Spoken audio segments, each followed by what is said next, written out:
Donc parle-nous de la topologie de la réalité. Donc ça, c'est l'idée qu'il faut vraiment avoir en tête. Hein. C'est-à-dire que quand on est en topologie, on est dans son corps en fait. Et on n'est pas dans sa tête. Donc c'est pour ça que c'est vraiment des exercices que ne font pas les scientifiques. Les scientifiques sont toujours très rarement topologistes, c'est-à-dire qu'ils sont dans la métrique, et donc ils imaginent toujours l'objet comme étant imbriqué dans quelque chose de plus grand. Ça veut dire que la réalité, finalement, je ne l'ai que par mon environnement immédiat. Est-ce que je peux définir ma réalité par mon environnement immédiat? C'est-à-dire par les interactions que j'ai avec les autres? Ou est-ce que la réalité existe indépendamment de moi? Et c'est là où on retrouve ce qu'on disait tout à l'heure.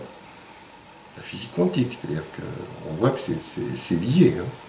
Puisque la physique quantique, c'est aussi l'idée de savoir si c'est moi qui crée l'objet quand je l'observe, ou s'il existe indépendamment de moi. Donc les deux sciences se rejoignent.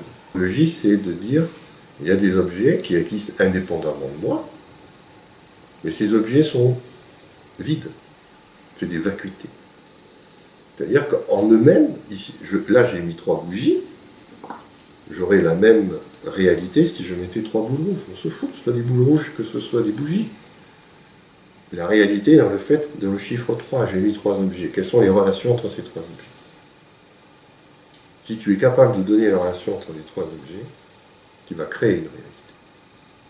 Ce qui fait qu'à tout moment, tu peux changer ta réalité.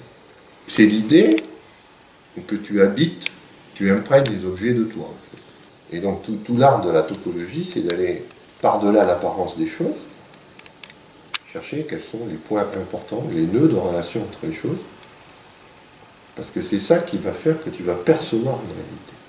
Parce que ce que tu perçois, c'est les nœuds de relation entre les choses. Tu ne perçois pas les choses. Et si tu t'entraînes à avoir ce regard-là, de regarder, alors comme toujours, c'est là où tu vois l'importance du vide, parce qu'on dit les nœuds de relation, c'est qu'il faut regarder plus ce qui se passe entre deux objets, dans le vide qui les unit, que ce que sont les objets eux-mêmes. Si tu te focalises sur les objets eux-mêmes, comme c'est des vacuités, tu ne peux rien dire.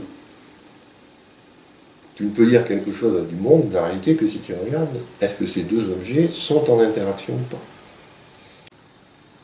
Voilà, donc être topologiste, c'est oublier tout le décorum, la peinture, le décor des choses, et revenir à ce qui est important, c'est-à-dire qui cause avec qui. Et si je sais qui cause avec qui, je me crée une réalité. C'est ce que je vais appeler mon monde. Et si je décide de changer de réalité, c'est simple. Il suffit que j'aille parler avec un tel qu'avant j'ignorais. Je crée un nouveau lien topologique. Et avec ce nouveau lien topologique, c'est tout le monde entier qui va changer. Parce que j'ai plus la même topologie. Et donc toutes les frontières, les intérieurs, les extérieurs bougent. Et le même monde m'apparaît complètement différent. Et on prend un seul être, établit un lien, et tout change. Mais rien n'a changé. C'est toujours les mêmes objets. Ce qui a changé, c'est la manière dont je perçois. Et ça, c'est important à réaliser, parce que ça veut dire qu'on peut toujours changer. Il n'y a pas de situation inextricable. Il suffit simplement de penser à faire des nouveaux liens, en casser d'anciens. Et si tu penses à faire ça, ben, ton monde change.